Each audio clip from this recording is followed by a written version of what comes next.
Olá, pessoal, sejam muito bem-vindos aí ao nosso último webinar do ano, Cibersegurança.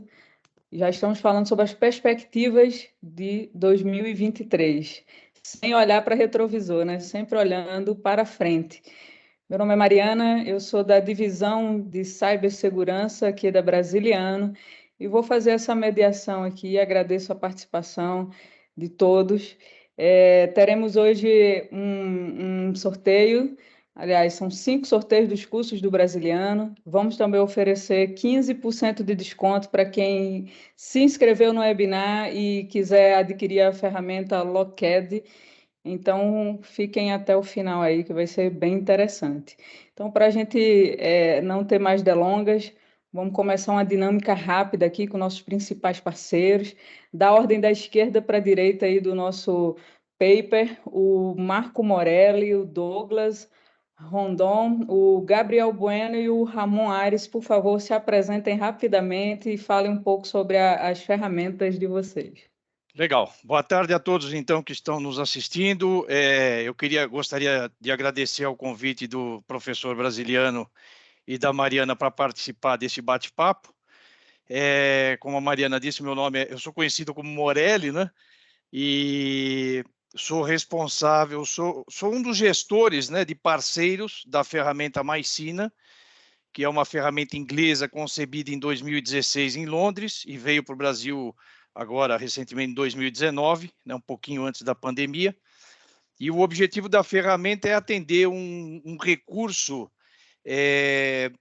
de prevenção. Então ele entra na fase apropriadamente na fase de prevenção, que é uma fase em que nós cuidamos da proteção de credenciais. Então, a Mycina é uma ferramenta de proteção de credenciais que traz um conceito novo de descentralização das credenciais para os usuários, tendo como princípio básico o controle de toda a gestão das credenciais na mão da empresa, nunca na mão do usuário. Então, a gestão é feita toda pela empresa e o usuário apenas se utiliza das credenciais que são geradas na empresa com a política da empresa. E um outro aspecto importante que atende uma necessidade do que a gente tem visto pelas estatísticas, né? Por exemplo, uma estatística importante da Verizon, que traz o Data Breach Investigation Report, que 82% das invasões cibernéticas se dão através de credenciais, ou por falhas humanas. 50% delas ligadas diretamente a credenciais, 32% indiretamente. Então, nós podemos notar que é um fator extremamente importante de prevenção para evitar-se incidentes cibernéticos. E um aspecto muito importante também é que, para evitar problemas de falhas humanas, nós não damos na ferramenta, e isso é opcional, a princípio, nós não damos conhecimento da senha para o usuário. Basicamente, são esses os conceitos da ferramenta, e depois nós vamos falar um pouquinho mais a respeito.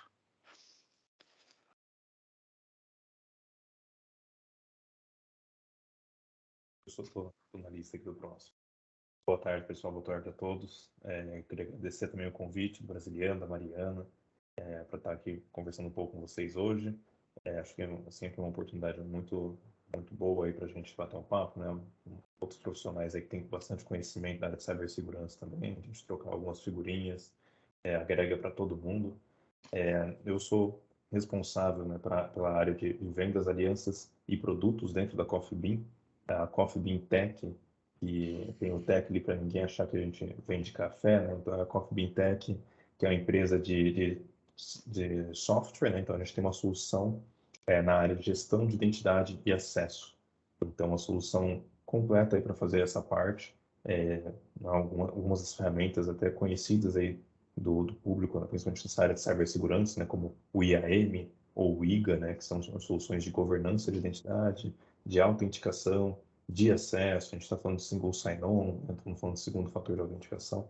Então, é tudo dentro desse universo de cibersegurança, né? Um universo que já é grande por si só e que a gente foca nessa parcela. Então, tem várias questões relacionadas com isso que eu acho que a gente vai discutir hoje aqui, que a gente tem muito contato aí com clientes no dia a dia, a gente ouve muita coisa, a gente vê muita coisa acontecendo dentro dessa área, né? Dentro de segurança, dentro de acesso, de autenticação de usuários, que eu acho que eu vou poder colaborar um pouquinho aí com algumas experiências que a gente vem visto no mercado, né? E é isso, então. Eu passo a bola. Maravilha. Bom, gente, eu sou o Gabriel Bueno, sou diretor de tecnologia da israelense Lockheed. É uma solução bem robusta, tem tecnologia militar israelense. O foco é monitorar todo o seu ambiente, desde a parte do endpoint, tudo que o usuário está fazendo no ambiente, o controle de rede que passa nas suas máquinas que estão na sua rede ou fora da sua rede. A gente também vai fazer um controle de dispositivos. A ferramenta também vai monitorar todo o tráfego que passa no seu computador. Então, vai complementar bastante as ferramentas clássicas como o Firewall. O sistema também vai correlacionar eventos de forma automática. Então, tem inteligência artificial, deep learning, para identificar qualquer tipo de vulnerabilidade ou problema de segurança cibernética no seu ambiente. Então, ele tem essa grande capacidade de gestão centralizada para saber realmente o que está acontecendo em tempo real na sua estrutura. Bom, posso passar aí para o Ramon. Olá, boa tarde a todos. Primeiramente, gostaria de agradecer ao Brasiliano e a toda a equipe aí da Interisc, Mariana, pelo convite aqui de estar participando aí e dessa parceria que a gente vem formado desse ano aqui de 2022.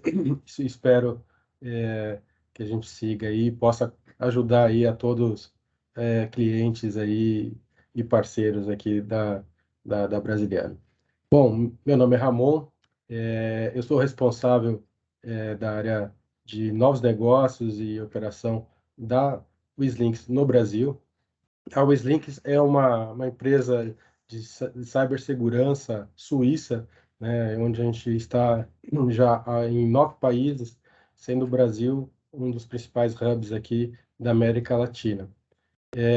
Nós basicamente fazemos serviço de avaliações de segurança, né, mais comumente conhecido como pen tests, né? Então a gente faz toda a avaliação de invasão, né, de como as defesas, né, que estão aí configuradas, né, implementadas nos clientes, estão aptas a não receber os ataques dos hackers, né, e pessoas mal intencionadas, né?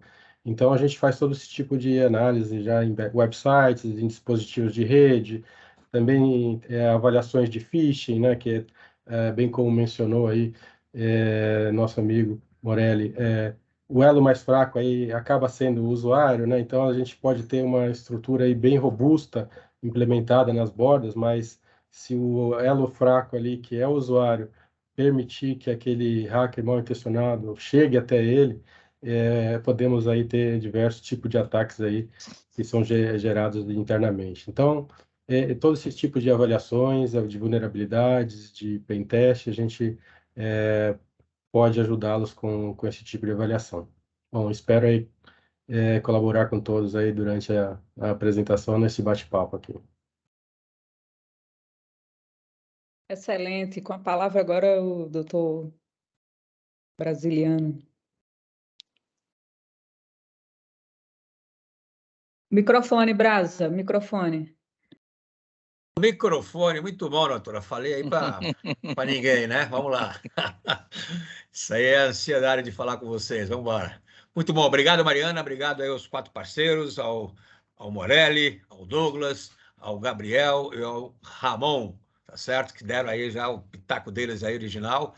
Bom, senhores, nosso objetivo aqui hoje, para conversar com vocês, estamos fazendo com 2 objetivos paralelos. O primeiro é mostrar para vocês, dizer que estamos abrindo agora esse Cyber Connection, que é, na verdade, um encontro que a gente vai querer ter mensalmente com vocês, tá certo? O nosso 5 aqui, 6, contando com a Mariana, com qual objetivo? De trocar ideias e trocar, na verdade, nossas experiências. Então, a gente quer discutir temas relevantes da segurança cibernética, os temas que vocês também vão trazer para nós, vão questionar a gente. Espero que seja não um debate só entre nós, mas que vocês também possam falar, participem via chat aqui, é importante. O Marcos vai estar dando aí o toque para a gente. Mas a gente quer entender o seguinte, causas endêmicas de por que o risco cibernético cresce no mundo inteiro e no Brasil também, de forma exponencial, tá certo? Sabendo que nós temos aí N ferramentas que são consideradas muito boas de mercado para poder barrar, na verdade, o ataque, e toda vez as empresas são pegas aí de surpresa. Então, esse é um ponto que a gente quer dialogar com vocês e bater. Aí é o currículo meu, não vou estar lendo aqui agora, vamos passar batido. Bom, que eu quero começar, vou falar durante 20 minutos aí cravados, então só para vocês poderem ter uma noção, que eu quero provocar vocês, provocar também os meus parceiros sobre a questão cibernética, tá certo? Primeira delas, eu começo com o quê? Começo com o livro do Beck, que é o alemão, sociólogo, que ele escreveu esse livro em 86, então escreveu esse livro, né, tecnicamente no século passado, e já falava sobre sociedade de risco que nós vivemos hoje. E essa sociedade de riscos, ela tem 3 características claras hoje. A primeira delas é em relação ao risco que não tem mais localização. Ou seja, a causa e consequência do risco, quando é materializado, não tem mais limite, tá certo? Então, eles são onipresentes. E onipresentes, eles significam o quê? Que eles são interconectados, interdependentes. Influencia no mundo inteiro praticamente. Então, ele vai influenciar a nível de espaço, a nível de tempo e a nível social. Primeira característica é essa. A segunda característica, ele é incalculável, quer dizer, a pancada que dá, né, a consequência que ele traz, nós podemos ter algumas ideias, podemos traçar cenários, hipóteses, mas nunca vamos ser objetivos, não dá para ser objetivo. Então, um ataque cibernético pode ter uma redundância muito grande, pode ter, na verdade, uma consequência do efeito cascata, que às vezes vai ser tremendamente massivo, tanto para a empresa como para a sociedade. Então, isso é importante. Eles chamam isso aí de conhecimento induzido pela ciência, e a dissidência, que eles chamam normativa. Ou seja, o que é dissidência normativa? Estou rompendo aí com alguns paradigmas, digamos assim, da melhor prática, das melhores práticas de mercado. E a terceira característica é a relação custo-benefício. Por que isso daí? Porque o empresário faz uma relação de compensação. Essa relação de compensação, senhores, não existe mais, porque o foco tem que ser o quê? A prevenção, obrigatoriamente. Ou seja, o sonho é você ter uma segurança, tá certo? Tranquila, e você ter uma relação que você possa calcular de forma objetiva, era mais tranquilo para os executivos e empresários. Hoje, a questão principalmente do ataque cibernético não dá. Então, o pessoal achava que podia compensar, às vezes, com seguro, compensar, às vezes, em dar, na verdade, em restringir a área dele. Na cibernética, isso aqui praticamente não pode acontecer, e não acontece. Então, uma vez que o sistema hoje nosso é global, é globalizado, tá certo? Um ataque cibernético, por exemplo, pode afetar as várias unidades que a empresa possui no mundo inteiro. Em termos de quê? Em termos de imagem, por exemplo. É isso que ele está batendo aqui. E é por isso que na conclusão dele, do livro dele, que escreveu em 86, século passado, ele fala que a lógica da compensação morreu, sucumbiu. E ela é substituída, como falou bem o Morelli no início já, pela prevenção, ou seja, o princípio da precaução pela prevenção. Sem isso, senhores, não tem mais como a gente suportar os riscos. Então, eu tenho que ter, na verdade, prevenção para tentar evitar e para mitigar a pancada que eu vou levar, tá certo? Frente a isso, o que eu quero provocar com vocês aqui com a gente? Quero dizer para vocês que, primeiro, a gente não pode ser surpreendido. Não dá para ser mais surpreendido. Não tem justificativa hoje, no momento que estamos vivendo, de falar o seguinte: ó, eu não sabia que poderia ser atacado, eu não sabia que eu tinha essa fragilidade. Não tem explicação óbvia. Eu nem posso dizer mais que o ataque cibernético, os riscos tecnológicos, eles são considerados como cisnes negros. Não são, senhores, não são. Então, se vier acontecer algum tipo de risco cibernético hoje nas nossas instituições e eu não tiver um aparato que possa mitigar, eu vou ser pego de calça na mão. E aí eu vou ser, né, tido como uma pessoa que estava olhando somente o passado. Nunca aconteceu, não vai acontecer comigo. Hoje, senhores, vai estar exigindo o quê? Antecipação e adaptação. Não posso olhar para o retrovisor. Importantíssimo isso. E ponto importante, as empresas têm que ter, na sua visão, que o risco cibernético é um rinoceronte cinza. Ele está vindo em cima da gente. Depende apenas do tempo. Ponto. Não existe empresa que não vai ser atacada. Todos seremos atacados, tá certo? Então, quem falar que nunca foi atacado, prepara que pode ser o próximo da bola da vez, tá certo? Entramos com uma abordagem muito clara. Então, em termos de cenários, eu posso ter uma visão projetiva, que é uma visão com um único cenário que ele é matemático, ou uma visão prospectiva, que eu tenho que trabalhar apenas com um cenário, não vale mais a pena, não compensa mais para a gente. Por quê? Porque eu estou olhando o passado. Então, você traçar matematicamente um cenário é você puxar uma linha de tendência. Não quer dizer que vai acontecer. Depende muito do contexto que tem a ver com cenários. Então, eu tenho que lidar, senhores, o gestor hoje de riscos, o homem de security, o executivo, tem que lidar com 3, 4 cenários simultaneamente. Não tem jeito, não tem forma da gente poder escapar. E a prova disso são as pesquisas internacionais que a gente vai mostrar rapidamente para vocês. Primeiro, eu quero mostrar do Global Risk Report, edição agora, 17ª edição de 2022. O que fala o Fórum Mundial? Então, ele coloca, na verdade, riscos na área econômica, riscos na área ambiental, riscos na área geopolítica, riscos na área social, tá certo? E riscos na área tecnológica, onde nós temos o quê? Falhas da segurança, tá certo? Ruptura da infraestrutura de informação crítica, desigualdade digital, concentração do poder digital, tá certo? Falha na governança de TI e resultados adversos de avanços tecnológicos. Ele nos dá também uma perspectiva, não quer dizer que vai acontecer, de 2, tá certo? Né? De 0 até 2 anos, de 2 anos a 5 e de 5 a 10. Ou seja, uma visão de longo prazo ele pode dar para a gente. Se a gente observar aqui eu tenho 2 riscos tecnológicos de 0 a 2 anos. Continuamos com falha na segurança cibernética, é um ponto importantíssimo. Essa falha na segurança cibernética caminha para 5 anos, que é esse que está aqui, e depois caminha para os 10 anos, o quê? Tecnologias adversas que vão surgir.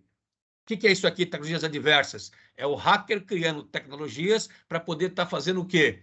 Ataques cibernéticos maduros. Então, o Global Risk Report está mostrando para a gente que até de 0 até 10 anos, nós estamos expostos ainda a esse tipo de risco. Vejam, senhores, que interessante, né? Quer dizer, o mundo é totalmente tecnológico, o mundo é globalizado, existem várias pessoas fazendo pesquisas, só que o lado de lá também faz pesquisas e também tem a sua ingerência sobre nós. Então, isso é uma realidade que temos que estar sensibilizados com isso. Importantíssimo, ok? Ponto importante. O outro ponto que eu queria mostrar para vocês é isso daqui, que é do Global Risk Report. Ele mostra que o ataque de ransomware em relação a 2020 subiu 435% em relação a 2020. Tem 3 milhões de pessoas, na verdade, de déficit hoje na segurança cibernética no mundo. 3 milhões, incluindo o Brasil. Tem um gap grande, ou seja, faltam profissionais na área. O mercado de e-commerce vai subir até 2024, mais 2 anos, para 800 bilhões de dólares, tá certo? E um ponto importante que o Morelli já falou aqui, 95% dos ataques cibernéticos, segundo o Global Risk Report, ele é ligado à falha humana, senhores. 95%. O que nós queremos dizer com isso daqui? Que eu tenho que procurar automatizar, tá certo? Os meus processos, automatizar com ferramentas as minhas defesas, não deixar na mão do recurso humano, mas tenho que sensibilizá-los. E ele bate que eu tenho hoje pontos cegos de conectividade. O que é ponto cego? Um dos pontos cegos que ele fala é em relação à cultura, é em relação à política, é em relação a procedimento. Só porque eu tenho ele escrito, não quer dizer que eu estou o quê? Que eu estou cumprindo com aquele procedimento. Grande parte das empresas que sofreram ataques cibernéticos tinham procedimentos razoáveis, para bons, só que ninguém cumpria. Então, não adianta nada. Então, estamos aí, na verdade, fomos traídos, na verdade, pelo fator humano. Outro ponto importante, para ter essa tarja aí que tem cinza, tem, na verdade, a tarja que é azulzinho claro, o azul escuro e os 2% no final. Aqui fala sobre desinformação e ataque cibernético. Quem no mundo está se preparando para isso? Vejam, senhores, que estamos aqui um percentual alto, de 59% ainda, de empresas e pessoas que estão iniciando a preparação. 16% nem iniciaram ainda. 23% está no nível mais avançado. E somente 2% é que cumpre todos os protocolos.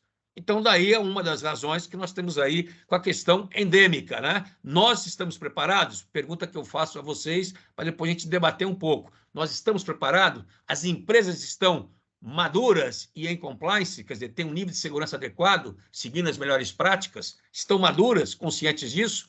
Uma outra pesquisa que eu quero mostrar para vocês aqui rapidamente é essa daqui dos auditores da Europa, é um capítulo específico do IAA Internacional, chama-se Risco em Foco. E aqui ele bate o seguinte, que nós temos aí uma tempestade hoje perfeita que as empresas estão vivendo no mundo inteiro. Eles focaram, obviamente, na Europa, onde você tem aí tensão geopolítica, tem um ataque cibernético, tem o rompimento da cadeia logística. Isso quer dizer o quê? Que nesse ponto amarelinho aqui é o mapa do inferno das empresas, onde todos esses riscos eles são integrados e tem uma pancada altamente massiva para a empresa. Então, se acontecer isso, esses riscos, ao mesmo tempo que tem uma chance, embora seja pequena, tá certo? A empresa acaba de se arrebentar, porque todos os riscos maiores, os riscos emergentes, ele tem. Agora, se eu focar para a área de segurança cibernética, qual é a visão que eu tenho? Vejam vocês que interessante, então, agora aqui. Então, eles perguntam, quais são os 5 principais riscos que a minha empresa enfrenta atualmente? Primeiro, qual é? Cibersegurança. Aí faz a segunda pergunta, quais são os 5 principais riscos que a sua empresa vai enfrentar daqui a 3 anos? Tá certo? Cibersegurança, o primeiro. Terceiro, quais são os 5 principais riscos nos quais a auditoria interna gasta mais tempo e esforço? Primeiro, qual é? Cibersegurança. Quais são os 5 principais riscos que você espera que a auditoria interna gaste o maior tempo e esforço para abordar nos 3 anos seguintes? Qual é o primeiro? Cibersegurança, certo? E aqui vem uma pergunta um pouco fora da curva. Quais são os 5 principais riscos que a guerra da Ucrânia tiveram maior impacto? Qual é o segundo risco que teve maior impacto? Cibersegurança. O que isso quer dizer para nós aqui? Senhores, ela está na boca do povo. O que eu não entendo e quero questionar com vocês é por que as empresas não se preparam como deveriam se preparar, tá certo? O resultado desse relatório aí são os 6 principais riscos. Desses 6 principais riscos, 2 estão ligados à área tecnológica. Desta área tecnológica, nós temos o quê? Nós temos os filhotes dele, que estão ligados, na verdade, tem um lá que é grande. É o hacker, é regulação, na verdade, as transformações que vamos estar vivendo para o futuro do cyber. Então, está aqui, tá certo? Isso significa o seguinte, que está amadurecendo tremendamente o lado de lá. E o lado de cá está parado um pouco no tempo e no espaço, tá certo? Então, isso é fundamental de entender. Então, o que chegou à conclusão disso daqui? Os ataques cresceram 80% em relação a 2022, segundo a pesquisa da Sophos, ransomware, fizeram isso daqui de forma clara. Esse crescimento, exponencial praticamente, foi em função que os hackers hoje, sem muita habilidade, já contratam lá embaixo, na Dark Web, lá, a questão do ransomware as a service, então já tem um serviço para poder estar fazendo ataque cibernético. Isso é uma realidade, senhores, não tem como a gente escapar, ele paga ou ele ganha, na verdade, o pessoal que faz o serviço ganha um percentual, então ele nem precisa investir muito para isso, tá certo? Aqui tem o preço médio de recuperar dados roubados, que antigamente eram de $170 mil, por exemplo, e agora está no mínimo por 812 mil, de acordo com a pesquisa. Esta pesquisa chegou a quais conclusões básicas em termos de ataque cibernético, vazamento de dados? Primeiro, os ataques estão extremamente sofisticados, certo? Quer dizer, eles dão a entrada principal, vai pelo phishing, por exemplo, é um phishing sofisticado, é um e-mail sofisticado, não é um e-mail que a pessoa bate o olho e vai saber que é ou não é um e-mail pirata, é sofisticado, eles estudam muito bem e têm ferramentas apropriadas. Então, eles estão entrando com um processo muito mais estruturado. Segundo ponto importante, que isso me chama a atenção, o Conselho de Administração das Empresas e a alta gestão da empresa precisa ainda conscientizar, de conscientização, sensibilização. Por quê? Porque não estão sintonizados. É incrível isso daqui. Ou seja, o que isso significa para nós? Não dá o orçamento, às vezes, necessário, não fornece o orçamento necessário. E isso eu coloco um pouco de peso em cima dos gestores. Nós, eu também como consultor, como gestores, certo?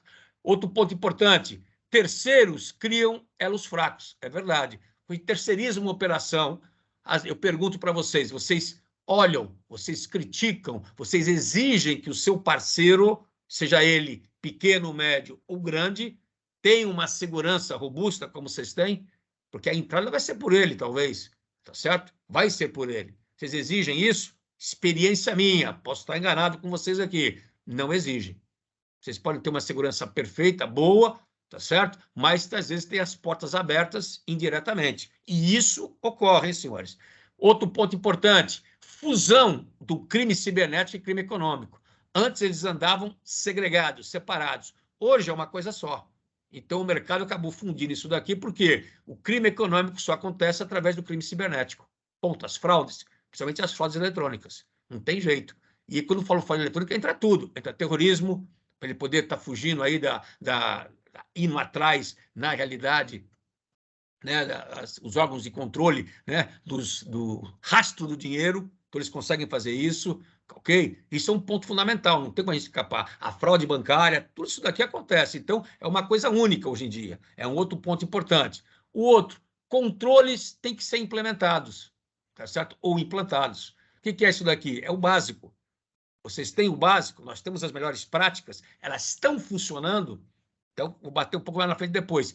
E hoje é difícil para o gestor, e é difícil mesmo, porque o crime, né, cibernético, o cyberataque, evoluiu bastante, como vamos falar lá em cima. Então, não tenho condições de garantir 100%, não dá. Não existe risco zero. Então, na verdade, eu tenho que estar fazendo esse processo, tá certo? O que vem a ser os controles aqui, rapidamente, para a gente poder estar matando aqui? Eu tenho que aplicar o framework da ISO, do NIST, do COSO, do COBIT, perfeito. Agora, ponto fundamental, olha que fala a pesquisa. Nós temos excelentes políticas e normas que seguem a melhor prática, perfeito. Mas o erro mais simples é que as pessoas geralmente falham em implementá-las. E isso está correto, senhores. Eu vejo aí muita empresa que foi cliente nossa aqui, que é cliente nossa, e teve ataque cibernético, por exemplo, você vai pedir o book dela, ela tem um book, ela mostra o book. Mostra uma norma boa, mostra um processo bom, mostra, né, uma política boa, só que é cumprida? Não, não é. E aí, como é que faz? Então, aí o pessoal chama isso daqui hoje do ponto cego. Foi aquilo que nós falamos lá no primeiro slide nosso, onde o Becker já tinha falado isso aqui de maneira clara, tá certo? Então, isso é um ponto fundamental para a gente. Ponto cego para os auditores internos e os negócios. O pessoal acha que tem, acha que foi feito, acha que está rodando. O executivo tem que estar focado, né, numa questão clara, numa questão óbvia, se aquilo que está escrito está sendo cumprido, tá certo? Isso vale para tudo. E eu dou como exemplo claro a coisa mais absurda que ainda tem, a senhazinha pendurada no computador. É a coisa mais básica, mas tem isso aqui ainda, tá certo? O Instituto Igarapé forneceu para a gente, fornece para a gente, eu falo para a gente, para o mercado, os 5 desafios que nós temos pela frente. São cinco desafios que nós devemos estar correndo em conjunto. Primeiro, você tem um esforço de capacitação multissetorial. Então, não é só do pessoal de TI, não é só o pessoal de cyber, não. Tem que ser para a empresa como um todo, senhores. É business. O risco cibernético é negócio. Então, isso é um ponto fundamental. O 2, eu tenho que engajar todos os setores. No meu caso da empresa, internamente, a empresa como um todo. Para quê? Para combater desinformação e manipulação. Se não houver um consenso na empresa inteira, e se a empresa inteira achar que a área cibernética somente, de cyber ou de TI, vai cuidar dos riscos cibernéticos, está errado. O dono do risco é o dono do processo. Então, todos têm que participar. Exemplo, o pessoal de armazém, que está dentro do armazém, tem que saber e conhecer cibersegurança, os fundamentos dela. Não tem como escapar disso. Senão, eu não tenho um processo rodando, como manda as 3 linhas de defesa, como manda as melhores práticas da ISO, do NIST, etc. Não tem como a gente escapar disso. E isso hoje não acontece muito, senhores. Aprimoramento da prevenção e combate aos crimes cibernéticos. Eu tenho que trabalhar com foco preventivo, é um desafio nosso, e não reativo. Tá certo? Se a gente for olhar, na verdade, eu pergunto para vocês, vocês conhecem o modus operandi de ataque dos atacantes? Vocês conhecem o perfil dos seus hackers? Sabem quem são as pessoas? Pessoas que eu falo perfil. É um profissional, não é? Como é que... Você é atrativo para um ataque cibernético? Você é um atrativo? Quer dizer, a sua empresa, a sua indústria é atrativa? Tá certo? O que podem furtar de mim? Por exemplo, hoje uma universidade, uma escola, ela é atrativa, que tem um banco de dados maravilhoso. Isso aqui pode ser negociado. O hospital, mesma coisa. O 4º desafio, garantia de segurança no acesso. Então, temos aqui 2 parceiros que lidam com isso claramente, né? E a Locad também mexe com isso, tá certo? E o Ramon, indiretamente, que faz o pentest. Ele vai testar isso. A gente testa isso. Nós simulamos ataques cibernéticos? Senhores, não. Vocês sabem que não. Ninguém simula. Nós colocamos no questionário nosso, ou colocamos no nosso portfólio de riscos, a maneira como o risco pode ser materializado. Porque se não fizer isso aqui, senhores, pergunto a vocês, como que vocês vão levar para a alta gestão o impacto do risco cibernético? Como? se vocês não estão montando pequenos cenários para dizer, ó, o ataque pode ser massivo desta forma e daquela. Então, eu preciso escrever a forma que vai ser feito. Primordial isso daqui. E o último desafio é aprimorar o quê? A proteção de infraestrutura crítica. Infraestrutura crítica no Brasil, tá certo? De um modo geral, generalizando, para não ser específico em alguns setores, eles têm uma média de 2,63. Na nossa vivência e experiência da Brasiliana Interrisc. 2,63 de 1 a 10. Isso, senhores, significa que estamos com a porta aberta, escancarada. Se o pessoal resolver atacar TI e TO, senhores, nós ficamos a pé, certo? Bom, queria falar com vocês, era isso, a Mariana vai estar fazendo as perguntas aí devidas, né, Mariana? Para a gente poder estar começando o debate. Primeiro, a Mariana vai fazer as perguntas para os nossos parceiros. Se vocês quiserem participar, por favor, participem, é importante ter a opinião de vocês. Entra no chat e o Marcos vai ficar selecionando aí as perguntas aqui. Eu só vou descompartilhar, Mariana, para você poder ficar tranquila aí, tá bom? Pode falar já, Mariana. Brasil. Pois é, acabamos de perceber o tamanho do desafio que temos pela frente em segurança cibernética, né? Os riscos cibernéticos eles são estratégicos, né, de negócio.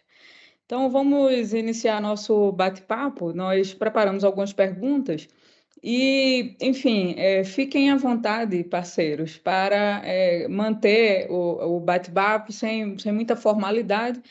Vou dirigir inicialmente, né, cada uma das perguntas. Só temos 4 perguntas, vai ser uma coisa assim bem dinâmica. E a partir desse direcionamento, vocês fiquem à vontade aí para debater entre vocês. Então, primeiramente, eu queria direcionar para o Morelli, para iniciar o bate-papo, uma pergunta que não quer calar. Por que é tão difícil para a alta gestão, os executivos e o conselho de administração estarem sintonizados de que a segurança cibernética em TI ou TO e TA, tecnologia de operação e de automação, é um fator crítico de sucesso? Morelli tá Ok, mudo também. já liguei aqui, ok. Vamos lá. Eu penso que existe um posicionamento que eu costumo trazer sempre, que diz o seguinte: há bom tempo atrás, nós tínhamos empresas que prestavam serviços e vendiam produtos, e tinham uma área de tecnologia. Hoje a coisa mudou. Hoje nós temos empresas tecnológicas que vendem produtos. E isso não vende tecnologia, vende produtos, mas ela tem que ter todo um arcabouço tecnológico. Por quê? Porque o mindset mudou. Hoje as empresas, o tesouro da empresa mudou. O tesouro são dados, são as informações que as empresas têm. E também mudou-se também, como o brasiliano bem colocou, aquele sequestro físico mudou para o sequestro tecnológico, né? Hoje nós temos os sequestradores tecnológicos. E o que ele quer? Ele quer os seus bens físicos, ele quer os seus ativos, ele quer os seus dados. Então, eu costumo dizer o seguinte, que se fala muito em cyberresiliência. O que é cyberresiliência? Resiliência é a capacidade que a empresa tem de suportar ataques e investidas com sucesso, ou seja, as invasões. E elas estão ligadas, essa resiliência, ela está ligada diretamente à maturidade das empresas. E aqui eu quero fazer um parênteses. Independe do porte da empresa, se é uma empresa de grande, pequeno ou médio porte. Cada uma vai ter a sua maturidade na proporcionalidade do seu negócio. Então, respondendo mais diretamente sua pergunta, Mariana, por que a alta gestão comete esse erro de não dar esta atenção para o negócio? Porque, assim, hoje, em função dos dados serem os principais ativos, ser a principal riqueza da empresa, o que acontece? O risco cibernético acabou ele faz parte do risco do negócio. Tanto é verdade que, independente, e aqui eu faço uma observação, conformidade da lei não significa maturidade. Às vezes uma empresa pode estar conforme com a lei, mas ela pode nem sempre ela pode estar segura. Ela não está usando, como o brasileiro bem falou também, às vezes você tem a papelada muito bem resolvida, né? Tudo prontinho, tudo os manuais, etc. Mas na prática isso não está sendo feito. Então, o risco cibernético está ligado intimamente ao risco do negócio. E aí, como é que eu mensuro a minha maturidade? Como é que eu preparo a minha maturidade? De acordo com o tipo de negócio que eu desenvolvo e cada negócio tem os seus riscos diferentes. Esses riscos são quantificados dentro da empresa. Então, o que me parece que a gente tem que, em primeira instância, definir com a alta gestão é que o risco cibernético, sim, traz prejuízos imediatos caso você não se prepare para um ataque com sucesso, ou seja, a invasão. E adicionando um pouco mais aí que o Morelli colocou, e até o brasileiro mencionou, né? Eu acho que, né, a alta gestão traz de bagagem aquela máxima que a tecnologia é sempre um custo para a empresa, né? Então, aquele custo que ele olha lá e fala, nossa, quanto dinheiro vai para a tecnologia, né? E isso aumenta, obviamente, né, o custo geral da empresa e do lucro, talvez, lá no final. Mas o que a empresa, assim, um bom argumento para você chegar na alta gestão e falar, olha, ok, qual o tamanho do prejuízo financeiro para a nossa empresa se a empresa ficar um dia, 2 dias, uma semana sem poder vender nada? A gente já viu aqui, um caso recente aqui de uma empresa grande da área de material de construção, eles ficaram uma semana sem poder fazer nenhuma venda do seu estoque. Ele só conseguia vender aquilo que estava na loja porque tinha um sistema acoplado nos caixas, então ele conseguia vender. Então, me fala qual o tamanho do prejuízo dessa empresa, né? Então, assim, é algo que pode impactar realmente para as empresas e esse tipo de informação precisa ser disseminada e colocar em xeque, né? Caso a alta gestão tenha aí um pensamento contrário, falar, ok, quem está assinando esse cheque em branco aí, que pode até mesmo gerar a falência, né? A aniquilação do negócio, né? Ou seja, e também a credibilidade que a empresa tem no mercado, né? Ou seja, ninguém quer fazer negócio com uma empresa que está em constante aí sob ataques e não tem um controle efetivo, pode perder dados, né? Hoje a gente tem a LGPD que regulamenta isso, ou seja, ele é responsável pelos dados, né? Imagina uma empresa que tenha milhares de informações aí, se essa informação chegar aos criminosos, ele vai ser penalizado. Então, com certeza, argumentos não faltam, né? E aí, eu acho que até hoje em dia é muito fácil mostrar e abrir o jornal aí, ou notícias de cybersecurity, que vai ter alguma coisa, todo dia vai ter alguma coisa para mostrar para essa alta gestão. Ok. Gabriel, fala aí. O Douglas, desculpe, Douglas. Desculpe, Douglas, vai lá, você. Tranquilo. Não, eu ia na mesma linha do Ramon mesmo. Eu vejo que essa dificuldade da alta gestão, assim, primeiro eu acho que é uma coisa cultural, e quando eu falo cultural, da cultura da empresa. Porque hoje, até a experiência que a gente tem, você pega empresas do mesmo porte, do mesmo segmento, e você pega duas, né? Então, pegar um segmento qualquer aí, um varejo, um segmento, duas empresas grandes. Uma está super preparada, não só em questão de LGPD, né, das regulamentações, mas ela está olhando mesmo para estar tecnologia de ponta para evitar ataques. A outra não. Por que tem essa diferença? Elas têm o mesmo tamanho, né? São parte do mesmo segmento. Então, eu vejo muito como uma questão cultural da empresa de trabalhar com ROI. Então, que é isso que o Ramon falou, né? Então, elas não veem o retorno de investimento em segurança, né? Onde vai estar o meu retorno? Vou colocar aqui tanto, qual que é o meu retorno? Mas vai também na linha que o Ramon falou, né? Hoje, até eu tenho visto alguns estudos que estão começando a aparecer disso. Qual que é o retorno de investimento sobre segurança? Que ele não é um retorno direto, né? Ele não é um retorno claro, mas é aquele retorno de que se você sofreu um ataque, né? Você não vai parar, como o Ramon falou também, não vai parar a sua empresa, não vai sujar a sua imagem, você não vai perder até na bolsa, né? Perder valor na bolsa, sua empresa. Então, eles fazem essa conta reversa, né?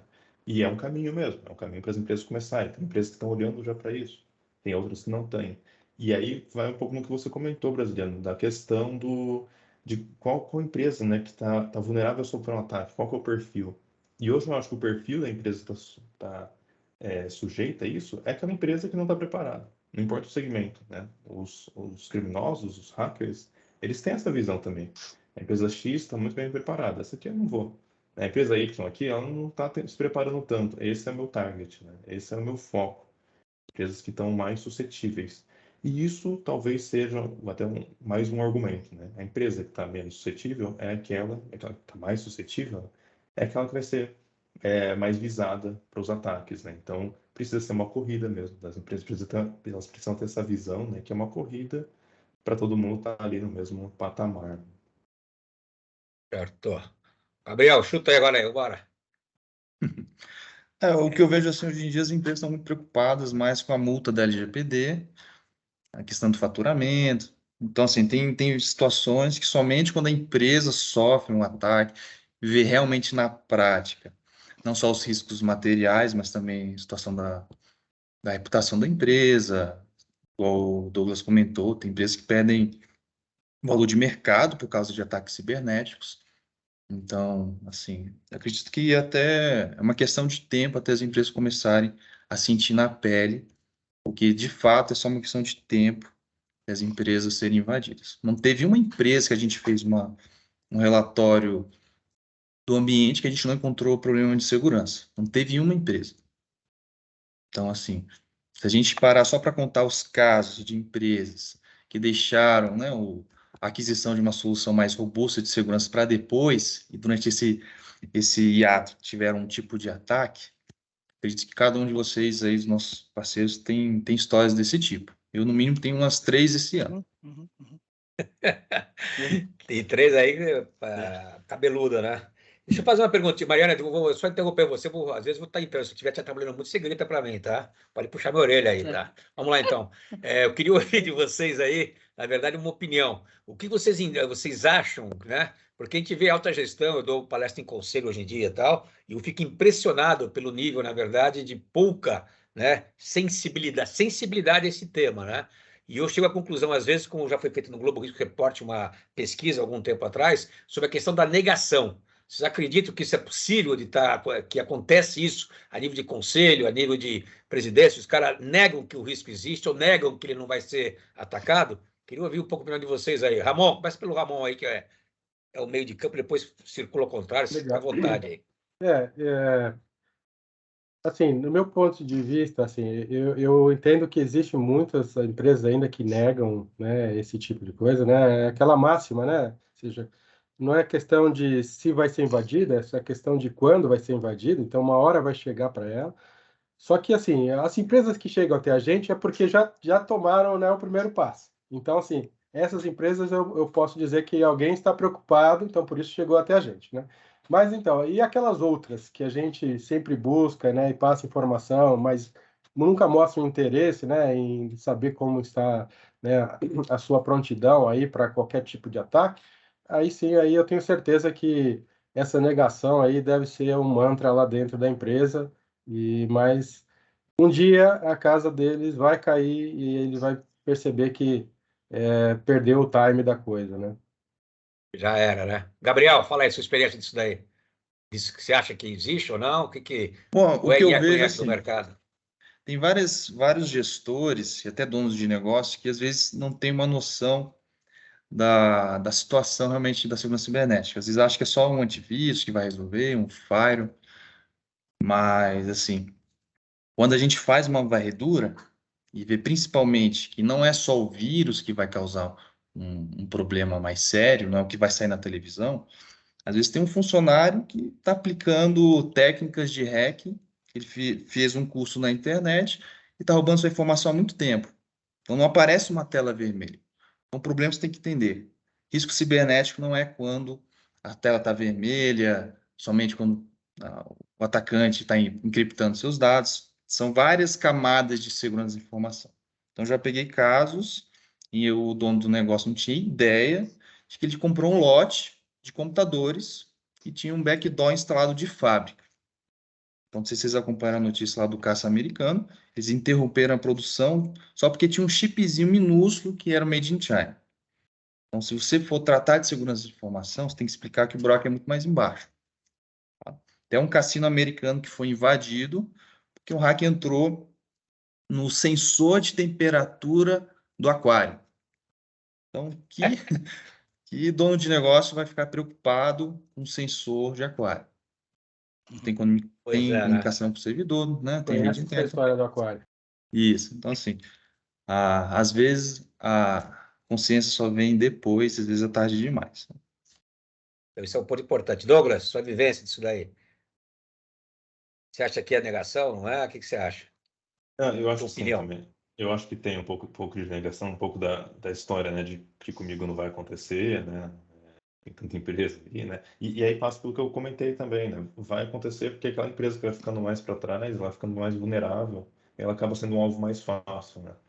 Então, eu tenho também uma vivência muito parecida com a do Ramon, né? As empresas, pelo menos, que chegam para a gente, é que elas tomaram um passo já, né? Elas precisam de uma solução de identidade, eu quero gerir melhor aqui a autenticação dos meus colaboradores, dos meus usuários, e elas já estão começando a se preocupar com alguma coisa. Então, essas a gente vê. Às vezes falta muita coisa, às vezes elas estão indo pelo caminho errado, às vezes tem coisa antes ainda, então... Mas tem aquelas que a gente às vezes tenta falar mesmo, que a gente comenta, fala, não, eu não estou olhando para isso, não preciso disso agora, né? Mas eu sou do time tipo, positivo, eu acho que isso vai mudar, eu acho que é uma mudança, eu vejo muitas empresas começando a estruturar uma área de cibersegurança, contratando um CISO, contratando pessoas, saindo de dentro da área de TI, né? Montando uma área de segurança mesmo. Talvez seja um tópico que depois a gente pode discutir, né? Esses profissionais de cibersegurança e como eles estão preparados hoje, ou não, né? Para conseguir ter essa visão. Mas também já é um passo, né? Já é um passo inicial, se preocupar de ter um time para fazer isso. Ok. Morelli, pitada aí. Eu também entendo que o componente cultural pesa bastante nesse aspecto. E também um outro componente que eu chamo de ortodoxia, né? Os modelos utilizados ainda são um pouco ortodoxos. Eu imagino que se profissionais ainda da área específica de tecnologia não se deram conta de que existem coisas mais importantes, não só ficar naquela batida do firewall, do antivírus, mas que existem outros aspectos importantes a serem avaliados. Eu lembro um exemplo muito prático que há pouco tempo nós tivemos. Eu não estou falando nem das médias e pequenas empresas, que nem se aculturaram ainda em relação à cibersegurança. Mas vou dar um exemplo aqui de uma grande empresa de varejo, isso foi amplamente divulgado na mídia, só não vou falar o nome, mas assim, uma empresa que nós entendemos que deva ter todos os recursos possíveis de cibersegurança, foi invadida, e se ela fosse se preocupar apenas com o fator multa, ela pagaria no incidente 2% do faturamento bruto anual, né, que daria em torno de 50 milhões, e o período que ela ficou parada, sem sistema, sem negociar o e-commerce, custou a ela 942 milhões. Quer dizer, 50 milhões de multa, perto dos 942 de prejuízo, isso é praticamente... Então, é uma forma que a gente tem que encontrar de mostrar para a alta gestão que o risco cibernético faz parte, sim, do negócio. Está intimamente relacionado ao negócio. Legal. Mariana, toca aí, vamos ver. Excelente. Antes de passar para a próxima pergunta, tem uma pergunta aqui no chat que tem totalmente a ver com ciberresiliência, né? Da Samantha Cristina. Ela pergunta o seguinte: os testes ou simulações devem fazer parte do plano de continuidade de negócios das organizações e de que forma? Então, muito bem, senhor. Vamos lá. Quem se propõe a falar aí? Acho que tudo indica que o Ramon seja a pessoa. Os testes, né, Ramon? Exatamente. E isso é uma boa pergunta, né? Porque, na verdade, isso é em conjunto aí, né, com o seu plano de governança e aplicação de todas as melhores práticas, né, na sua empresa. Então, se você for seguir aí qualquer dessas frameworks, né, de governança que o brasileiro ali mostrou, inicialmente, COBIT, ISO e todos esses, você vai ver que para você validar que aquilo que você escreveu ali está sendo aplicado, né, e efetivo, você tem que fazer os testes, né, dessa infraestrutura. Então, já seja no seu website, já seja nos seus dispositivos que têm exposição na internet, entre outros aí pontos, não somente externos, mas talvez internos também. Então, a recomendação, né, das melhores práticas é que pelo menos uma vez ao ano seja feita uma avaliação de segurança na sua infraestrutura, para garantir que você não tenha nenhuma vulnerabilidade. O que ocorre é o seguinte, né, as vulnerabilidades elas são descobertas aí diariamente, semanalmente, você tem alguma coisa nova. E para que ela seja classificada uma vulnerabilidade, é preciso que ela seja descoberta e publicada, né, para o público geral. Então, a partir do momento que uma vulnerabilidade é encontrada e publicada para o público geral, dizendo quais são os perigos dela, o que ela afeta e como você explorar ela, você já está em risco. Então, a questão é sempre estar correndo atrás do rabo ali, né? Você tem que sempre estar sempre preparado e deixar sempre atualizado os seus sistemas, né? Para no momento que você for fazer uma análise, você garantir que não ficou nada para trás. Isso eu Gabriel, queria fala aí. complementar. Além desses testes, são extremamente importantes. O interessante do meu sistema, você consegue fazer essa varredura em tempo real todo dia. Então, amanhã sai uma vulnerabilidade do Google Chrome. Praticamente toda semana tem. Você pode imediatamente ver quais máquinas têm aquela versão vulnerável. Você que aplicou uma política até um pouco mais específica. Na minha empresa não pode usar pendrive ou não pode se conectar na internet do celular, o famoso hotspot. Em tempo real, um minuto depois, você já pode ver quem que está em conformidade com a sua política. Então, esse double check e você poder verificar em tempo real, isso vai trazer também um nível de maturidade bem interessante na parte de segurança de informação. Isso aí é importante que eles comentaram aí, senhores. Por quê? Porque, na verdade, pega o Ramon para fazer teste de vulnerabilidade. Você está testando e simulando como se fosse uma invasão. Então, isso é importante ter. Isso é cultural, porque o Brasil não pratica isso, tá? Ele pratica o pen test quando, né, já está no bico do corvo ou que ele precisa estar fazendo, mas geralmente as empresas não fazem. Eu faço de cadeira isso daí, como a gente é consultor, a gente é contratado para fazer o plano de qualidade de negócio, o PRD e tal.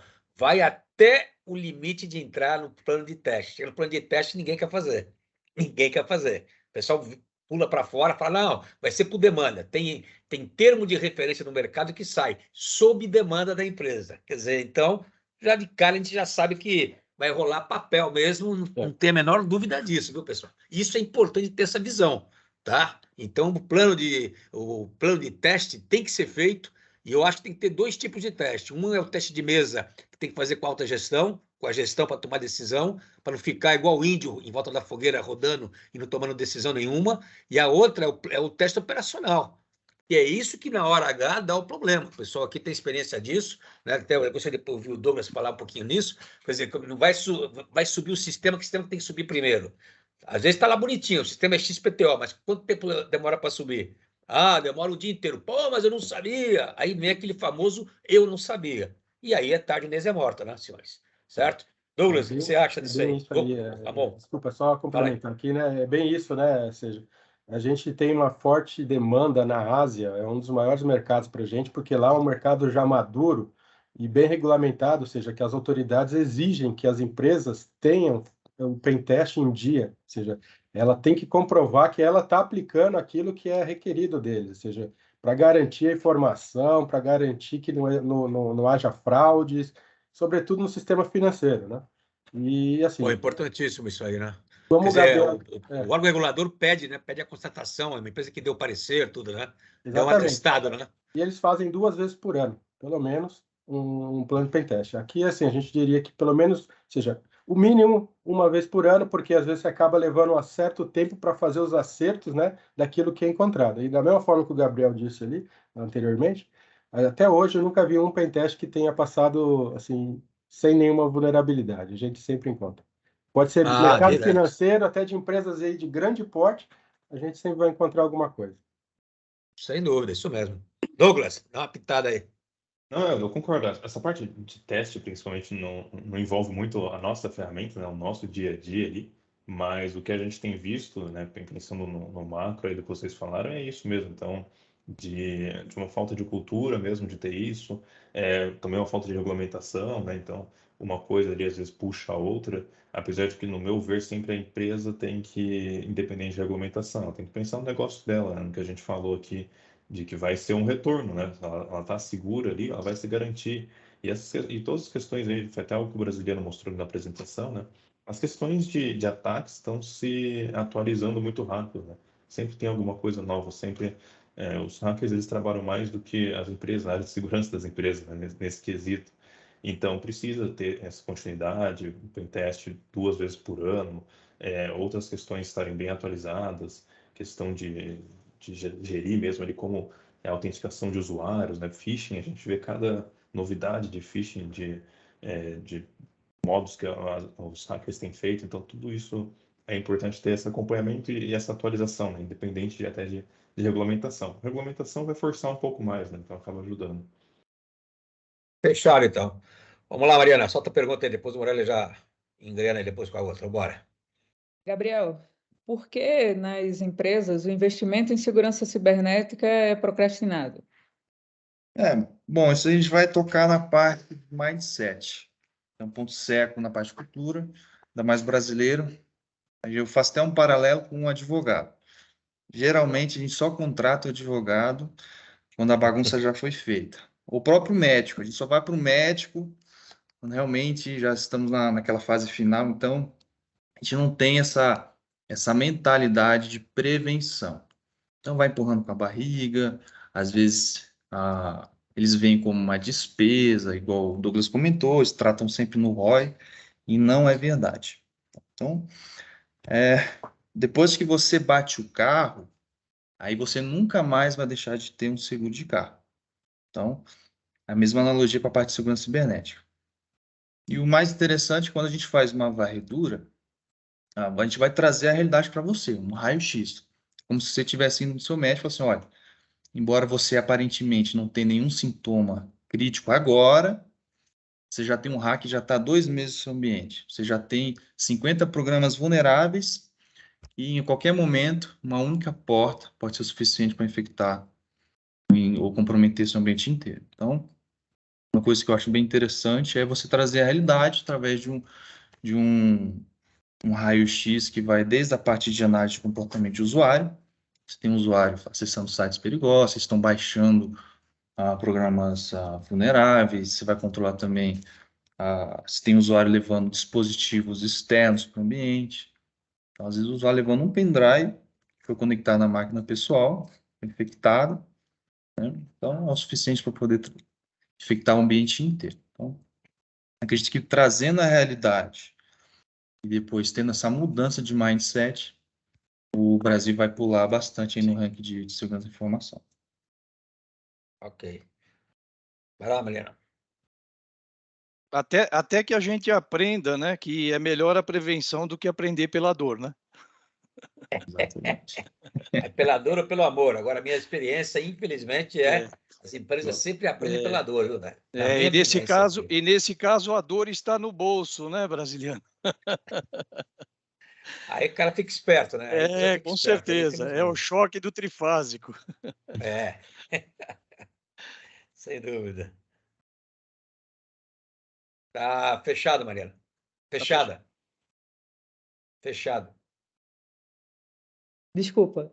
Douglas, Deu uma de brasa como aí. podemos diminuir a superfície de ataque cibernético de uma empresa? Esse é um ponto bem interessante. Acho que vai ser bem interessante, sabe, que aqui a gente tem as diferentes, né, de cibersegurança. Vou falar um pouco do nossa área, né? Então, a gente trabalha com a parte toda de gestão de acesso, autenticação, muito voltada a nível de aplicação, né? Então, a gente pensando no acesso do usuário ao ambiente ali da empresa, né? A ferramentas corporativas, sistemas que eles acessam. Então, quando a gente trata desse assunto, a gente sempre comenta, né, que tem a defesa do perímetro, mas hoje talvez já não seja bastante, né? A questão da identidade, a gente vê, se a gente pegar estatísticas, roubo de identidade tem crescido, né? Através até mesmo de phishing, né, desse tipo de ataque. E aí surge até um termo, que talvez o pessoal que esteja acompanhando que a gente já tenha ouvido, né? Que aqui entre nós todos já ouvimos também, que é a estratégia de Zero Trust, né? Ou então de confiança zero, né? que é todo mundo precisa, não confia em ninguém, né? Nenhum acesso é seguro, né? Todo acesso que tem tido em qualquer ambiente, qualquer parte da solução do ambiente corporativo tem que ser verificado e tem que ser desconfiado, né? Então, aí entra toda essa camada que é onde a gente trabalha, né? Para autenticar o usuário, para validar o usuário ele mesmo, com questões de segundo fator de autenticação, que isso já é básico do básico também, que empresas deveriam ter, mas com outras ferramentas de identificar contexto que o usuário está acessando, inteligência artificial, esse computador é o que ele normalmente acessa. O usuário fez acesso hoje aqui em São Paulo, amanhã ele está fazendo, daqui, sei lá, 1 hora ele está fazendo nos Estados Unidos. Peraí, não consegue viajar em 1 hora daqui para os Estados Unidos, então começando a ter outras regrinhas assim que a gente vai conseguir, né? Outras ferramentas, dei um exemplo básico aqui, mas para a gente pegar nessa camada também, nessa camada de acesso de aplicação ali, já é uma camada depois do perímetro, né? E trabalhar com esse conceito. Eu acho que é um caminho, né? Porque a gente precisa olhar para todos os pontos, né?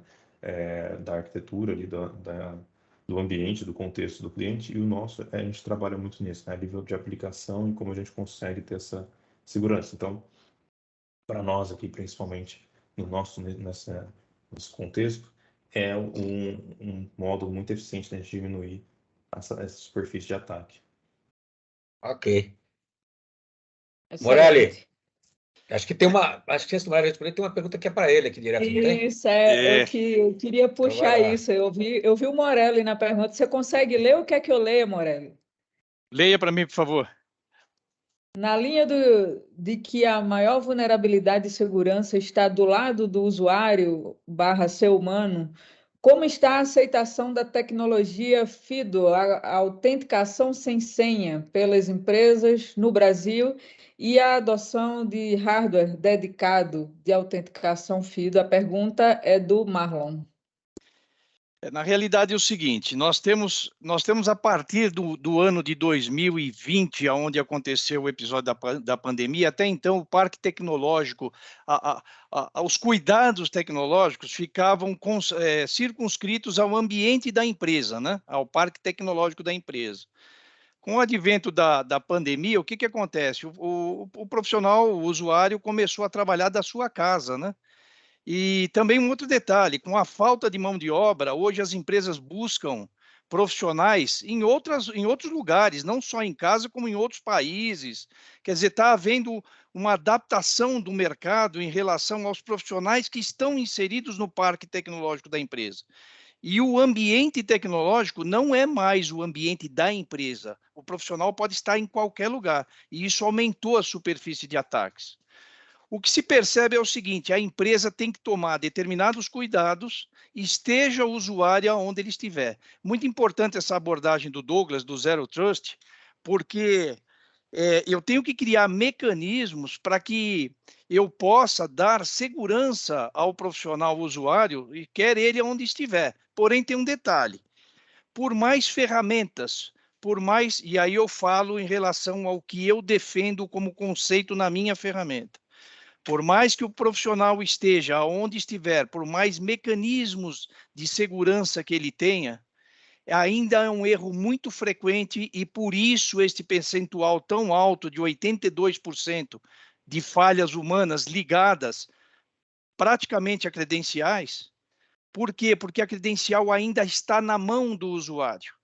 E aí nós entramos num processo ilógico, que é aquilo do usuário criar a sua senha através da sua mente. O brasileiro até comentou em dado momento do camarada anotar lá no post-it ou numa planilha de Excel. Isso a gente vê com muita frequência. Isso é um absurdo, isso não pode acontecer mais, isso é um absurdo.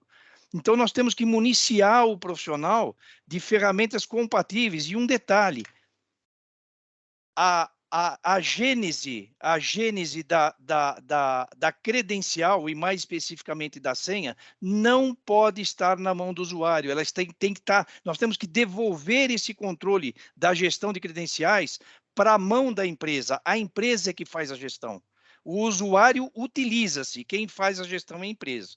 E aí eu defendo uma política da empresa criar essas credenciais muito fortes e ela vai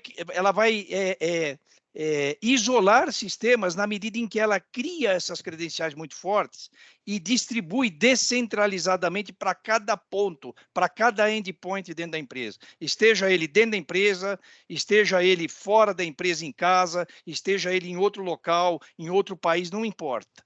Então, o que me parece, o que deve reduzir esse processo é simplesmente trazer de volta o controle de credenciais, que é o objetivo da minha ferramenta, trazer esse controle das credenciais para a empresa e a distribuição sendo individualizada, descentralizada, com senhas fortes para cada um, você acaba criando a mentalidade do Zero Trust.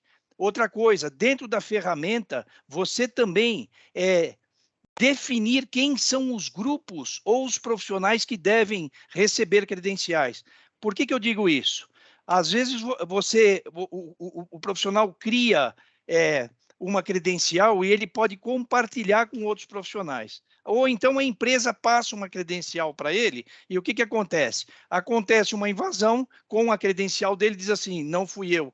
A credencial passou na mão do meu gerente, do gerente passou na mão do supervisor e aí ela chegou para mim. Então, a credencial não pode passar de mão, ela tem que ser, no conceito de Zero Trust, ela tem que ser criada e ser entregue diretamente ao profissional e somente a ele. Essa descentralização vai favorecer muito esse conceito. Mariana, Entendi, então, desculpa só até... tirar uma dúvida aqui sua. Quando tem uma credencial, na verdade, que é homogênea, igual para vários usuários dentro da empresa, tá certo? Que a gente encontra bastante hoje, Isso né? é um perigo, isso é um perigo. Então, isso é um perigo muito grande, né?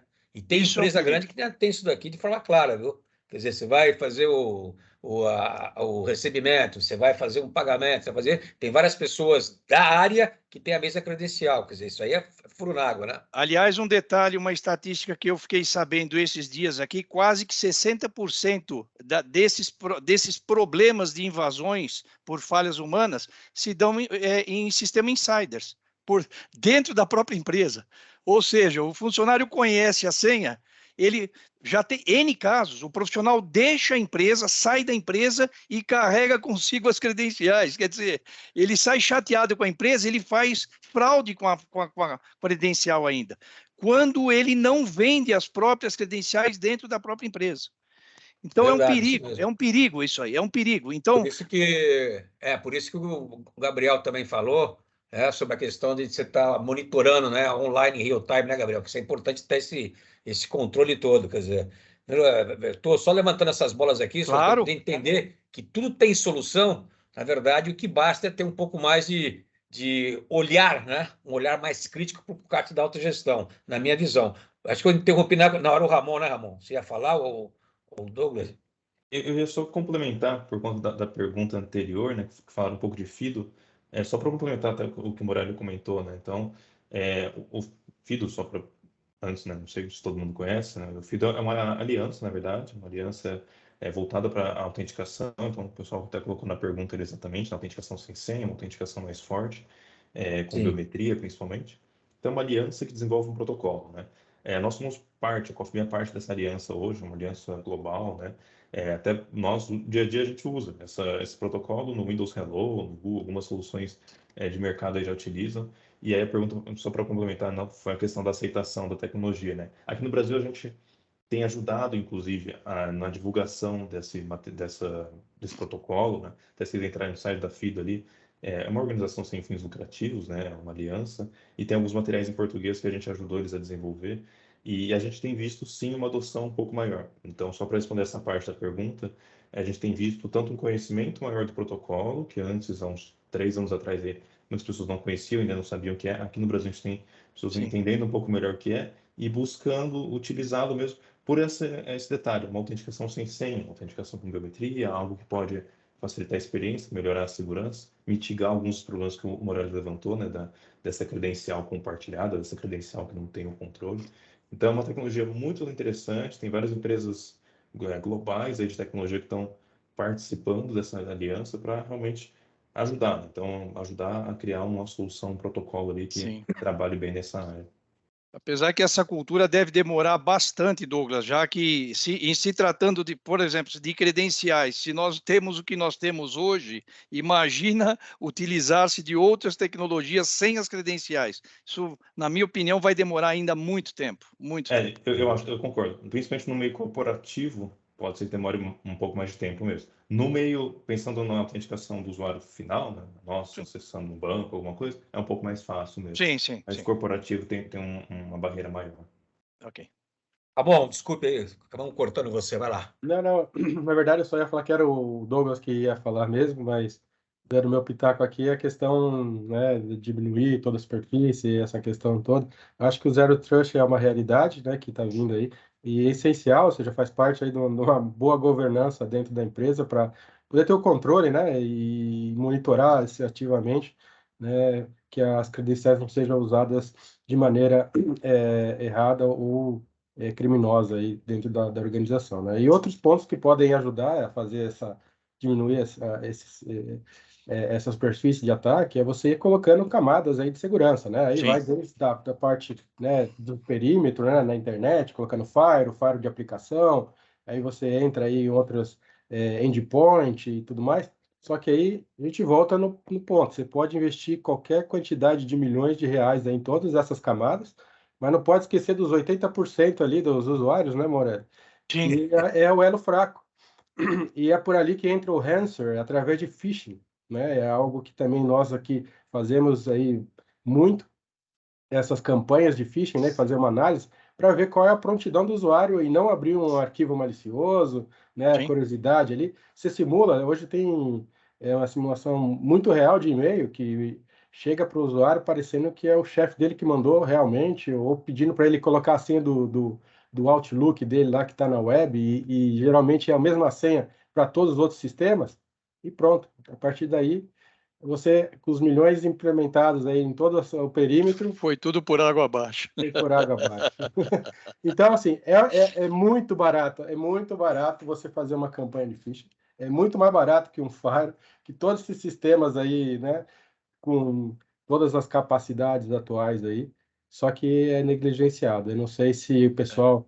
O que eu escuto muito, depois até de fazer várias análises de segurança, é que, mas isso a gente não implementou porque a gente precisa ter um user experience melhorado. User experience? Ok, tá bom. Mas e se invadir? A gente precisa aceitar o risco, né? Então, não sei o que vocês estão pensando de segurança, né? O user experience é sempre esse é o balanço que as empresas ainda não conseguiram chegar. User experience e segurança. O fato é que para você ter uma segurança muito adequada, a user experience vai cair um pouco, porque vai ser mais complicado para o usuário seguir padrões aí de segurança elevados, né? Eu sempre digo, Ramon, que a conveniência é diametralmente oposta à segurança. Sem dúvida. Conforto, né? Comodidade.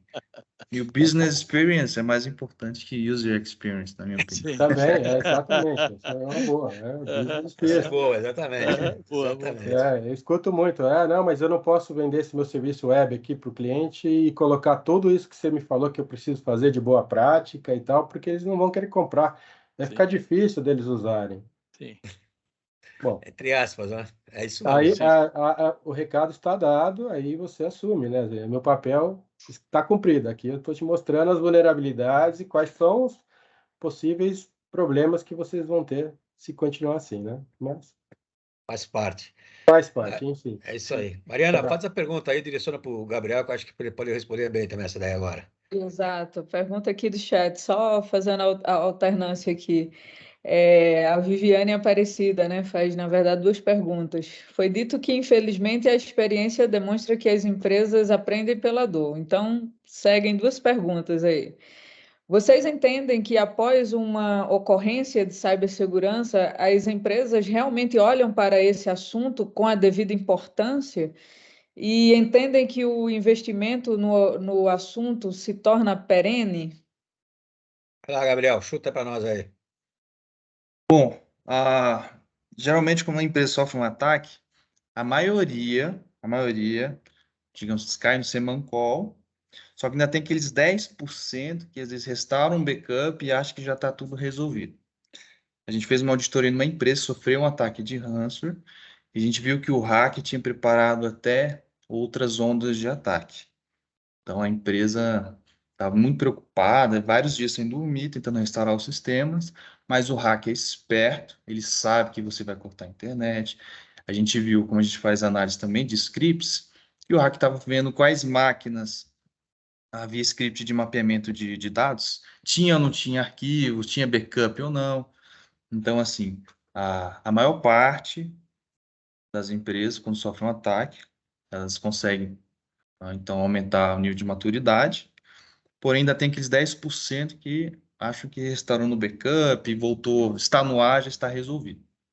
Então, esse mesmo cliente, a gente viu que o hacker até preparou um backdoor, ele entrou no servidor de AD, eu sei que isso é um pouco técnico, mas só para vocês entenderem, e ele criou um usuário de backup.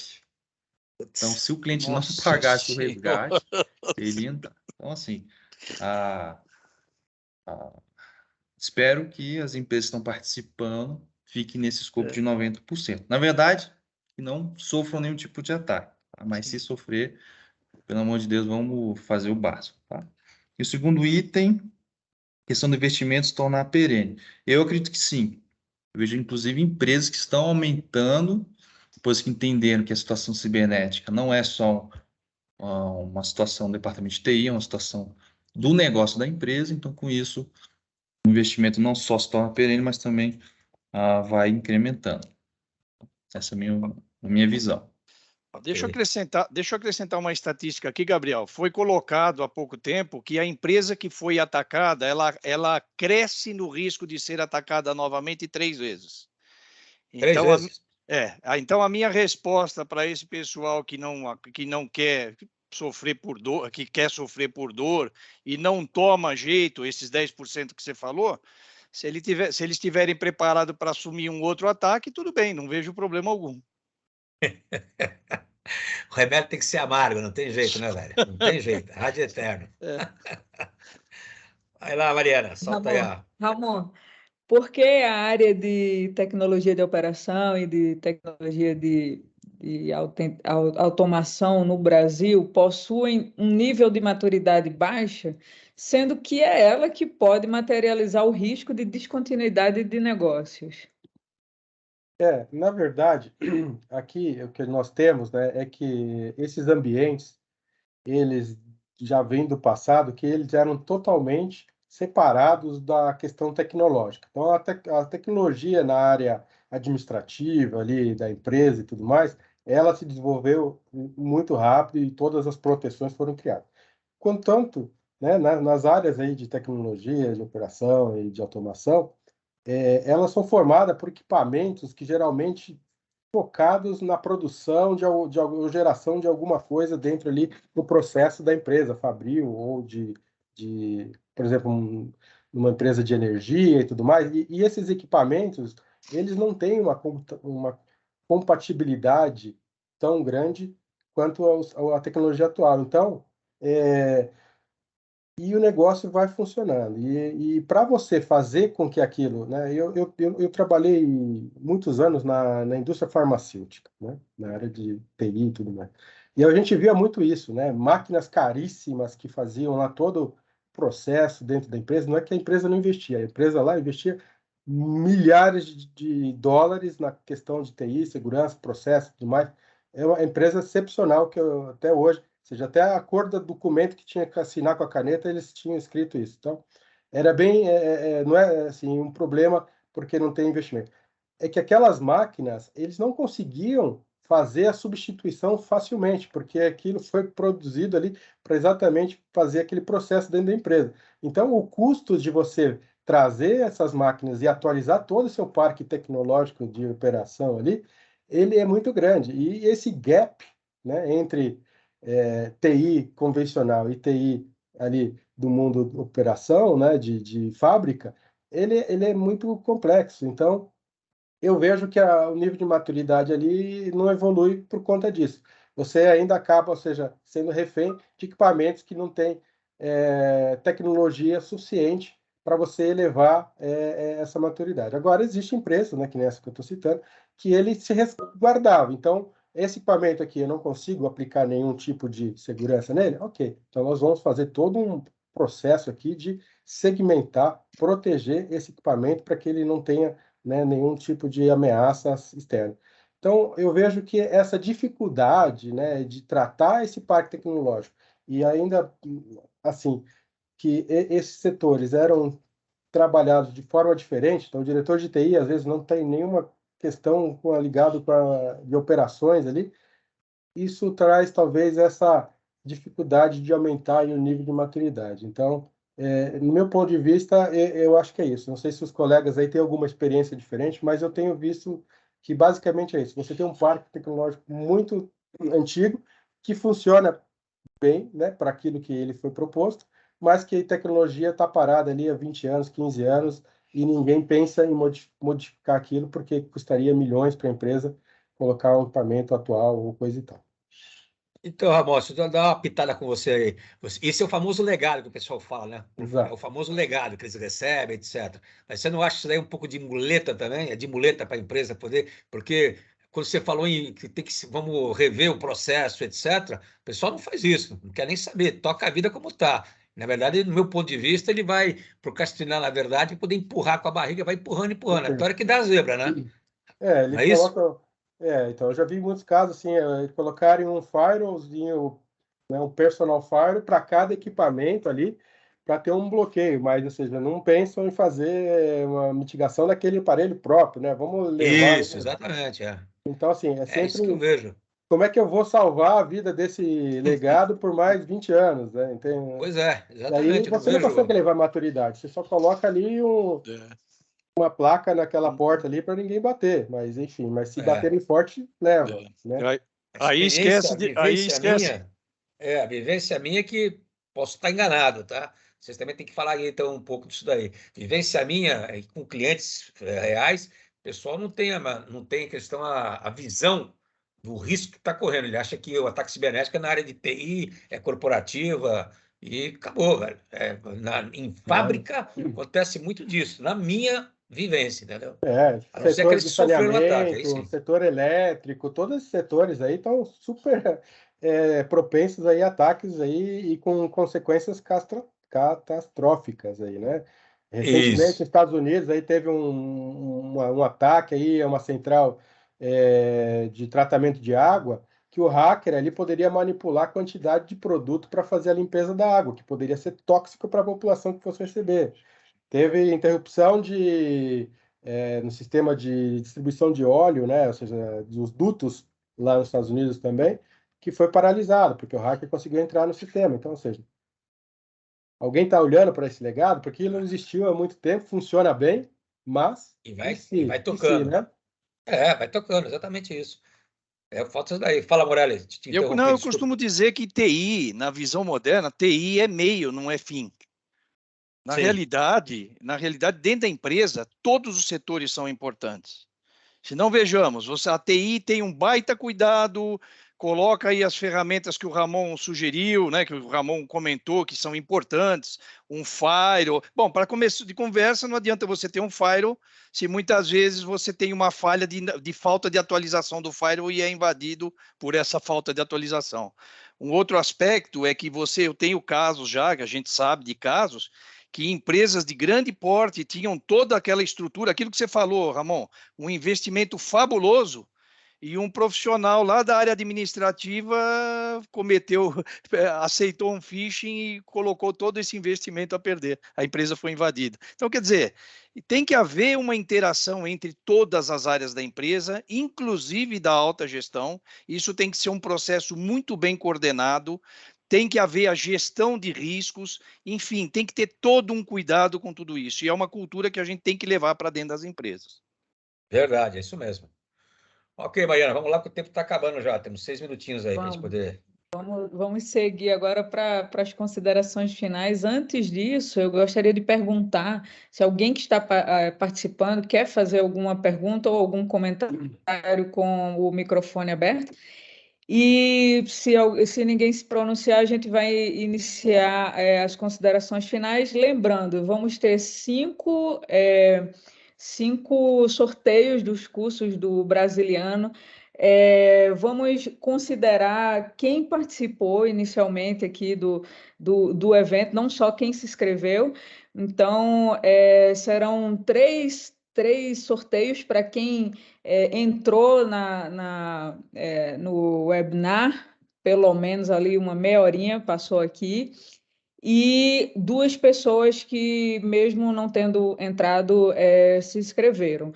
A gente ainda vai fazer esse levantamento de inscrição, então a gente vai mandar um e-mail para vocês. Tem os cursos do Brasiliano lá no site, eu vou colocar aqui o link, porque quem for sorteado pode escolher qualquer dos cursos lá, está franqueado qualquer curso, e quem não for e também quiser participar e, enfim, assistir às aulas do Brasiliano. Eu sou fã do Brasiliano desde 2014, conheci ele em 2014, fiz todos esses cursos aí do site dele, fiz MBS e para mim é uma honra, um grande prazer agora estar trabalhando e aprendendo muito com ele aqui. É um grande prazer. E também fica o convite aí do Gabriel, quem quiser conhecer a Locad e estar participando aqui do webinar, entre em contato com a gente. Eu já passei anteriormente o meu e-mail, então vocês entram em contato, quem quiser alguma apresentação. Ele já franqueou aí 15% de desconto para quem estiver aqui e fechar o negócio com ele. Será um 15% de desconto que vai ser dado. Ok, então vamos para as considerações finais. Queria só estipular aí para a gente não ultrapassar a hora, 1 minuto e meio para cada um dos nossos convidados, parceiros. E após as considerações finais, vou passar a palavra lá para o brasiliano, doutor Antônio Celso. Vamos lá, então, quem vai primeiro aí? Mariana, já canta a bola aí para eles. Vamos lá, começando, Morelli, Gabriel, Douglas e Ramon. Então tá bom. Dizer que é sempre um prazer dividir conhecimentos, aprender com os senhores, agradecer aí aos colegas participantes das outras parcerias. Foi muito bom trocar informações com vocês. Eu acho que isso é sempre muito saudável. E mais uma vez agradecer a Mariana e ao professor Brasiliano a oportunidade de estar aqui com vocês. Eu estou à disposição. Também qualquer coisa a respeito da ferramenta de proteção de credenciais, a Mariana é o nosso foco, né? Como parceiros da Brasiliano, nós estamos atrelados à Brasiliano e fiquem à vontade para consultar a Mariana para que nós possamos fazer apresentações da ferramenta, enfim. Muito obrigado pela oportunidade. Bom, eu queria agradecer a oportunidade, pessoal da Interrisk. Eu não quero ser o cara do agente do caos, mostrar que realmente o plano de segurança é sempre mais embaixo, mas, assim, não tem como baixar a guarda. Então, cada dia que passa uma nova tecnologia, 2 semanas atrás eu peguei um usuário interno utilizando um programa da Microsoft para poder roubar os documentos. Então, tem usuário que leva antena de hack, enfim, assim, o buraco é muito mais embaixo. Então, a situação é realmente conscientizar e que em relação à segurança da informação não é só o vírus que pisca. Então, Isso. a gente vai disponibilizar quem quiser conhecer a realidade, como se fosse o Matrix. A gente vai disponibilizar um programa específico para quem participou desse webinar. No mais, eu adorei a oportunidade, terão outras. Bom, e na próxima, eu gostaria até de compartilhar alguns casos de perícia forense, envolvendo até a Polícia Federal, agentes de Israel. Então, às vezes parece que está acontecendo lá fora, mas pode estar acontecendo dentro do seu ambiente. Justamente porque o hacker esperto ele não vai ficar pintando essa tela de vermelho, tá bom? Tá boa. Muito bom. Boa. Vai lá, Douglas. Não, queria agradecer também, pessoal, a participar, o convite aí para participar, o contato com todos aí. Acho que eu sempre gosto muito de estar junto aí para fazer essas discussões, é sempre muito enriquecedor. Espero estar nas próximas. Se não estiver participando, com certeza vou estar assistindo também, que são conteúdos muito relevantes aí para todos nós envolvidos na área. Concordo muito com o que o Gabriel falou, uma palavra de conscientização, né? Acho que a área, né? Então, temos aqui todas soluções, ferramentas, mas tem que passar por isso. Tem que as empresas terem ciência, desenvolver mais profissionais bem qualificados na área de segurança, que saibam, né, consigam trazer para a diretoria os riscos que tem, as preocupações, não ser na dor, né? Não pode ser só na dor, tem que ser no conhecimento, as pessoas têm que estar trazendo. Então, essa fica a mensagem final. E qualquer coisa também precisarem do nosso lado aqui, da Coffee Bean, das soluções, a gente está sempre à disposição aí para ou bater um papo, ou fazer um teste, qualquer coisa também que precisarem. Obrigado. Tá bom. Legal. Obrigado mais uma vez aí pelo convite aí, pela parceria, o Brasiliano aí, Mariana e todo mundo da Interisk, e os colegas aí que tive o prazer hoje aí de dividir aí essa apresentação com vocês. E o que eu queria dizer é assim, que segurança cibernética é uma jornada aí infinita, né? Ou seja, a gente está sempre aí seguindo, melhorando, repetindo, e isso vai desde um processo, né? Não adianta você ter as melhores defesas implementadas se você não tem um processo, né, e aplicado ali, desenhado, e saber o que fazer na hora que tem que ser feito, né? E aplicar. E depois a gente está aí para ajudar a verificar aquilo que vocês implementaram, se está bem implementado ou não, né? Fica aí à disposição. Mariana aí, o time da Brasiliano aí pode passar meus contatos aí, se vocês quiserem, a gente bate um papo aí assim que for necessário. Obrigado aí, uma boa tarde a todos. Ok. Mariana, então vou tocar aqui agora para a gente poder encerrar aqui, depois eu passo a palavra final para você. Bom, senhores, agradeço a todos os participantes, aguentaram essa 1h30. Vai ser um bate-papo agradável, do meu ponto de vista, a hora correu rápido. A ideia nossa é fazer isso aqui uma vez ao mês, então vamos começar em fevereiro já, porque janeiro é um mês meio morto aqui no Brasil. Vamos começar em fevereiro, vamos fazer uma ao mês aí, chegar no final do ano com 11, né? Cyber Connection. Vamos ver se a gente consegue fazer isso daqui. O que ficou claro para mim nesse nosso bate-papo? Em primeiro lugar, falta no Brasil cultura e mentalidade. Eu acho que isso é um ponto importante. Segundo lugar, falta uma visão da alta gestão sobre o risco cibernético ser um risco de negócio. Importantíssimo para nós. Falta também o pessoal ter uma visão clara do raio-x. Raio-x vale aí que o Gabriel falou, que o Ramon falou, que o Douglas também comentou, junto com o Morelli. Ou seja, tem que ter uma visão clara, tem que ter um raio-x para saber o que você vai aplicar e aonde você tem que aplicar. Então, isso é importantíssimo ter isso daqui. Tá certo? Então, são os 3 pontos que eu coloquei, que ficaram mais em evidência para mim, para o brasiliano, e que repasso para vocês dessa maneira, para a gente poder estar materializando, na verdade, uma sensibilização maior junto à alta gestão. Ok, senhores? Agradeço mais uma vez todo mundo que ficou aí até o final, tá certo? Passo a palavra para a Mariana para fazer as palavras finais dela e a gente encerra aí o nosso Cyber Connection. Vai lá, Mariana.